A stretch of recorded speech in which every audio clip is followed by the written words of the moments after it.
Bien, queremos dar entonces la más cordial bienvenida a Verónica Ponce de Müller. Ella es psicóloga, experta en estos temas, pero además y ciertamente con una visión muy profunda de la problemática que hemos planteado en el programa de hoy.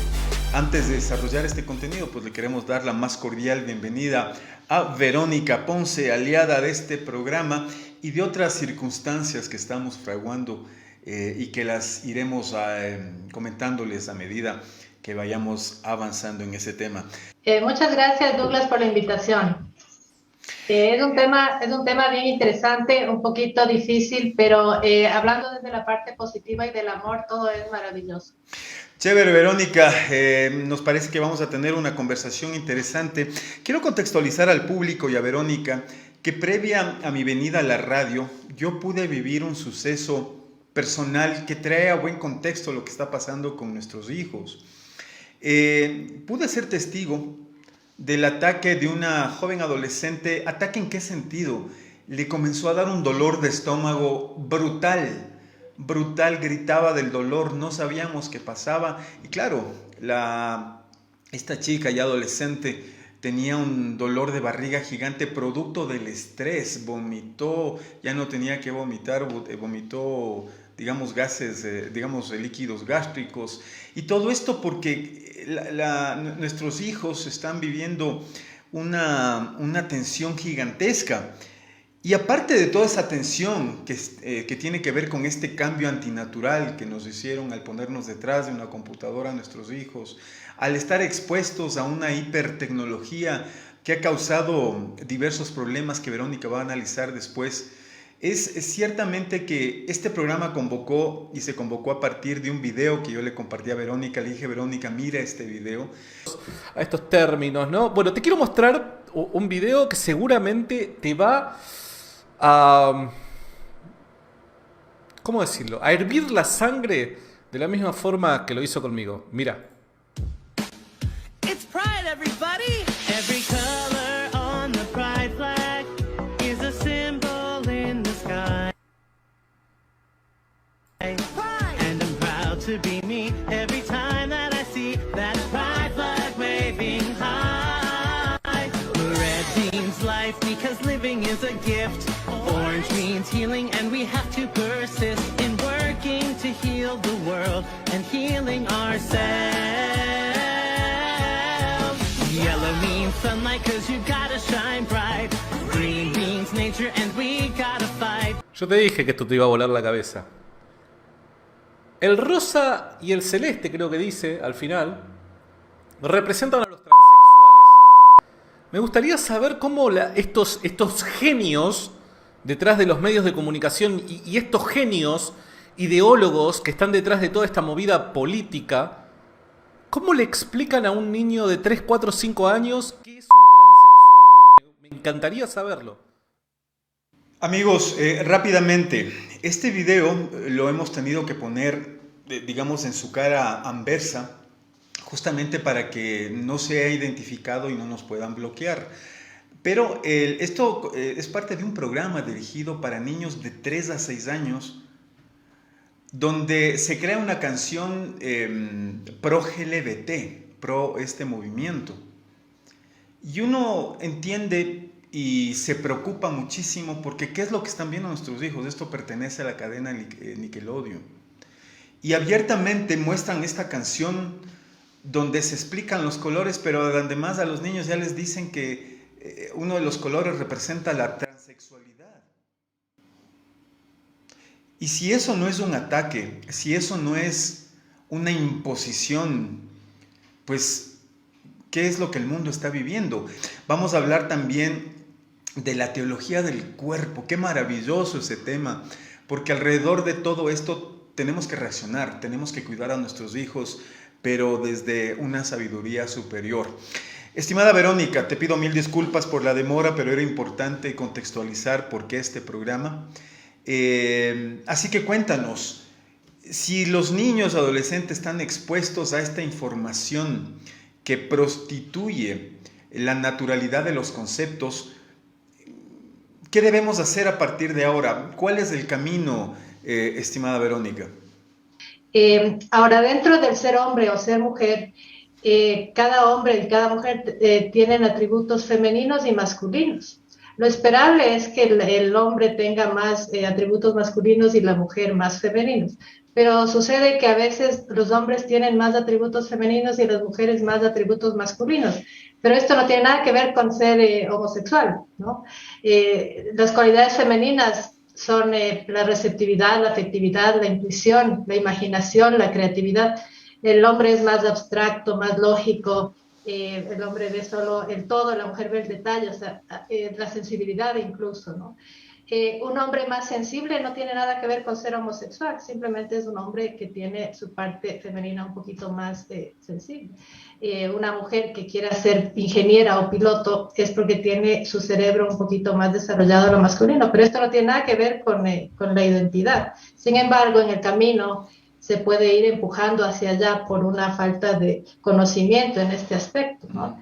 Eso a la par de no tener líderes o modelos a seguir. Si es que nuestros hijos tienen como modelo a estas caricaturas de hombres o mujeres, como vemos en el video, ¿no? Entonces, ¿cómo pueden ellos querer seguir una identidad si no conocen algo diferente, ¿no? O sea, por ejemplo, si Jesucristo fuera el modelo diferente, fuera hacia dónde vamos, o líderes positivos como teníamos nosotros antes, ¿no? Nosotros veíamos gente que era honesta, íntegra, que uno decía yo quisiera ser así, ¿no? Hoy pienso que también esa es una carencia. Verónica, sin embargo, me encanta lo que habías esbozado en una primera parte. Lo que sucede es que estamos viviendo épocas, pongámoslo en contexto, de antinaturalidad. Más allá de lo que tú nos habías explicado, simplemente o eres hombre o eres mujer. Lo otro son, digamos, temas que se tienen que tratar desde temas profesionales, ya que no pretendemos darle una valoración, excepto el tema de que este tipo de programas con este tipo de personajes intervienen de una manera que generan un como cortocircuito en la mente. Desde la psicología, por favor, es importante que tú pudieras desarrollar este criterio, porque como tú dijiste al principio, nuestros niños en cierta edad chupan todo, ¿no? Lo bueno y lo malo. Pero si existen estas intervenciones, ¿cómo llamarlo? Inadecuadas al máximo, ¿qué provoca que un niño vea esto? ¿Qué daño se puede generar en el futuro? No solamente desde un estatus de confusión, sino inclusive desde un estatus de vulneración de derechos, estimada Verónica. Lo que pasa es que fuimos creados por naturaleza complementarios. Y de hecho, lo masculino tiene todo un femenino. Si uno ve la naturaleza, tenemos el sol, tenemos la luna, Correcto. tenemos el día, tenemos la noche, porque es una compensación. Y en el caso de lo masculino y femenino en las personas, es el complemento, ¿no?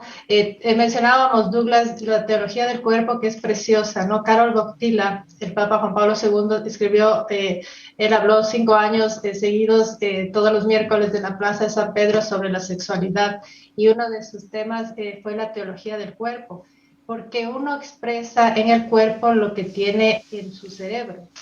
O sea, si uno ve el hombre, ¿cómo fue hecho el hombre tiene, hablando de la parte sexual, ¿no? La semilla expulsa fuera del cuerpo, incluso su manera de excitación es hacia afuera. La mujer es la que recibe esta semilla, ¿no? El hombre es la fuerza, el protector, el cazador. La mujer es la que va a dar la ternura, va a ser el hogar. Incluso si nos remontamos a las épocas pasadas, los nómadas iban de lugar en lugar de acuerdo a lo que cazaba el varón. Uh-huh. La mujer se quedaba esperando que él regrese con lo que cazó, y mientras esperaba iba botando las semillas en la tierra, y se dio cuenta que ahí había cómo cultivar, y por eso luego empiezan a sentarse, ¿no? Y empiezan a formar el hogar. Con lo cual, esa es la complementariedad, ¿no? Y no es que la mujer no pueda hacer otra cosa y el hombre no pueda hacer otra cosa, pero es claro el rol que tenemos para cumplir, ¿no?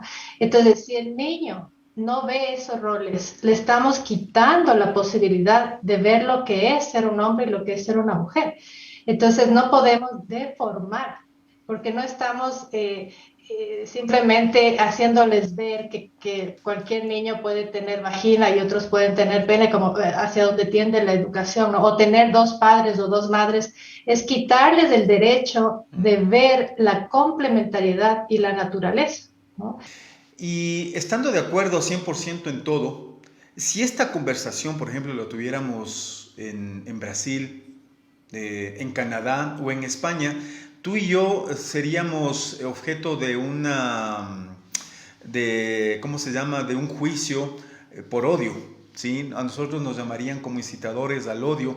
Y lo menciono porque es perverso lo que está pasando. Está pasando en Nickelodeon, está pasando en Disney, donde ya ponen personajes homosexuales o personajes lésbicos o personajes transgénero. Entonces, eso es peligrosísimo. Y digo, porque el adulto en su supuesta adultez decide hacer con su cuerpo lo que le dé la gana.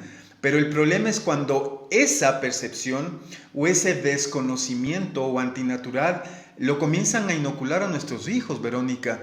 Eso es peligrosísimo. Sin embargo, no solamente que es peligroso, sino que no te permiten detallarlo como natural. Entonces estamos viviendo tiempos difíciles, querida Verónica. Ahora, el poder, la posibilidad de que haya estos casos de transgénero existe, pero eso no quiere decir que por eso uno se va a desordenar, ¿no? No necesitamos ser homosexuales para tener una vida ordenada o desordenada. Una persona heterosexual, si en su mente pone tantas imágenes de pornografía y cosas distorsionadas, va a empezar también a tener un desorden en ese sentido. Entonces no es cuestión de homosexualidad o no, sino de cómo tú empiezas a vivir esta parte, esta sexualidad, ¿no? Entonces, hay gente que tiene esta condición y quiere vivir de una forma ordenada, o sea, que el sentimiento que es del amor es lo que prevalece más que la parte sensorial, ¿no? Entonces, pareceríamos locos, quizás sí, pero tenemos que rescatar, porque no podemos, o sea, no porque muchos piensen una cosa ya es una verdad, ¿no? Entonces, es importante que haya esta voz que les diga lo normal es esto. Antes, cuando éramos niños, la sociedad nos educaba porque era como obvio que las cosas eran así. Ahora ya nadie sabe lo que está bien y lo que está mal porque todo es relativo. Entonces, sí tenemos que tener esta voz de que nuestros niños y las parejas y los que se casan sepan que hay que mantener un orden porque si no, no es posible sostenernos. Ahora, hay una estadística que viene del Research Institute for the Kids' Rights, que tiene sede en Chicago. Y fíjense ustedes, y Verónica, quiero compartir contigo y con todos los amigos, que en esta pandemia particularmente, el 75% de niños, niñas y adolescentes han tenido ya un contacto directo y una interacción con la pornografía. Y pornografía está vista a diferentes niveles, desde por ejemplo el hentai, que son dibujos animados pornográficos, hasta pornografía per se. Esta es una cifra que nos debe alterar. Y desde el punto de vista de tu expertise profesional, ¿qué implica esto ya definitivamente? Porque estamos de acuerdo en que existe lo natural y lo antinatural, lo normal y lo que no lo es, la manipulación y lo perverso, y el irrespeto y vulneración a los derechos naturales de nuestros niños. Pero bajo esta estadística se está generando entonces una generación cuya mente se la rompió en 1000 pedazos, porque es como decía Santiago Alarcón. ¿Cómo le explicas a un niño el tema del concepto del transgénero o la transexualidad, Verónica? Sí, la pornografía, bueno, ese es un tema que podríamos topar una hora entera, por lo menos. Yes. Así es. Yo trabajo en adicciones y uno piensa que las adicciones se centran en las drogas y el alcohol, pero este rato la pornografía es una adicción porque es un vicio oculto, pero está dañando matrimonios de niños, todo, ¿no? Porque es una conductas a seguir que se basan en lo sensorial. Entonces, cuando tú basas en lo sensorial, pierdes el piso porque nada es suficiente. Siempre habrá, la fantasía supera la realidad. Entonces, tu mente se dispara y siempre vas a querer alcanzar cosas que imaginas que tienen una sensación súper placentera y que es efímera porque además no es lo que parece, ¿no? Más es la sensación de llegar a eso ¿no? Es como en las drogas, que también es otro caso, pero cuando al comienzo empiezan a tener el consumo de droga, sienten una cosa súper placentera porque el cuerpo no está acostumbrado a recibir esos niveles de dopamina. Entonces, después de los futuros consumos, quieren alcanzar ese nivel y nunca llega porque el cuerpo se va acostumbrando y es tolerante a la dopamina que generó, y entonces desde esta búsqueda permanente de las sensaciones. Lo mismo sucede con la pornografía y con el mismo sexo, en este sentido, porque estamos desintegrando el sexo y el amor. Entonces, cuando estás bien ordenado en lo que es el amor, no hay esta búsqueda desesperada de querer ir a buscar las sensaciones, ¿no? O sea, se puede vivir de una manera mucho más ordenada. Además que el problema gravísimo, insisto, son las imposiciones, volviendo al tema de lo que está pasando en Nickelodeon, Disney, donde están normalizando este tipo de creencias, porque son creencias básicamente, pero son tan alienadas que comienzan a tener mucho poder. Y hay muchos colegas tuyos que dicen, no, Verónica está totalmente equivocada, eso no pasa. Entonces, claro, están divididos, digamos, los psicólogos conservadores y los psicólogos progresistas. ¿Qué opinión te merece eso? Porque también estamos hablando de un tema político. Esto es la implantación de una ideología que está dañando no solamente a la niñez, sino a la familia. Entonces, ¿qué pasa con digamos, esos extremos? El psicólogo que dice, no, es conservador, es religioso y por tanto está cerrado en su religión. No, y el otro psicólogo que es el progresista, el mente abierta, el que dice miremos hacia el futuro. ¿Qué pasa con esa cuestión? Sobre todo si un padre dice estoy desesperado porque mis hijos están así, o mi hija bajo influencias está confundida, qué sé yo. ¿Qué se hace en esos casos? ¿Cómo se actúa profesionalmente?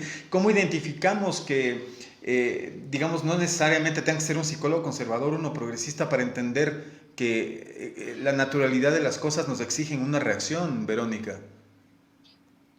Sí, Douglas, yo soy católica, pero eso no tiene nada que ver con lo que la persona que venga a consulta trae, ¿no? O sea, yo no voy a influenciar para nada en lo Correcto. que yo pienso con la persona que me trae su problema. A mí no me gusta ver las generalidades, sino a la persona en particular como caso que trae, ¿no?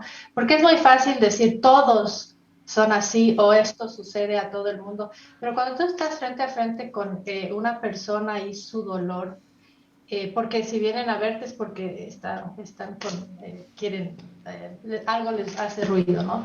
Y yo lo que he visto en los casos que he tratado, relacionados a adicciones, y no, porque sucede en todos los campos, ¿no?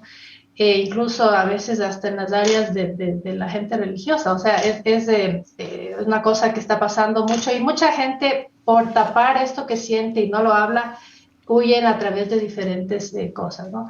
Pero en el fondo lo que hay es una necesidad de calmar un vacío existencial. Entonces, habría que ver qué generó esa confusión, o si es una confusión real. Pero si ha habido una herida, si ha habido una falta de identidad por un montón de circunstancias, mecanismos de defensa. Fíjate, Douglas, desde el campo profesional, viendo la formación de la personalidad, desde el vientre se forma ya la personalidad. El doctor Gabriel Castellá, él es el que hizo el programa de vida. Él habla sobre cómo dentro del vientre la madre ya pone tendencias en el bebé.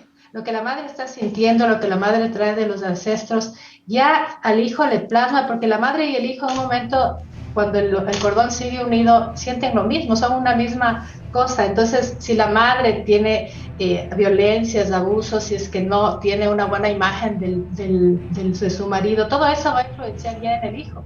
Esto no quiere decir que le va a determinar, pero sí va a influenciar en cómo el hijo viene a la vida. Entonces después se reafirma eso con los primeros años del apego, y después con lo que el ambiente le da, si ha habido abusos sexuales, si ha habido una mala interpretación familiar, lo que fuere, ¿no? Entonces es mucho más complicado que salir y decir tenemos derechos, ¿no? Porque yo pienso que el tenemos derechos es queremos ser felices, queremos ser amados, no encontramos ese amor, ese vacío existencial está latente.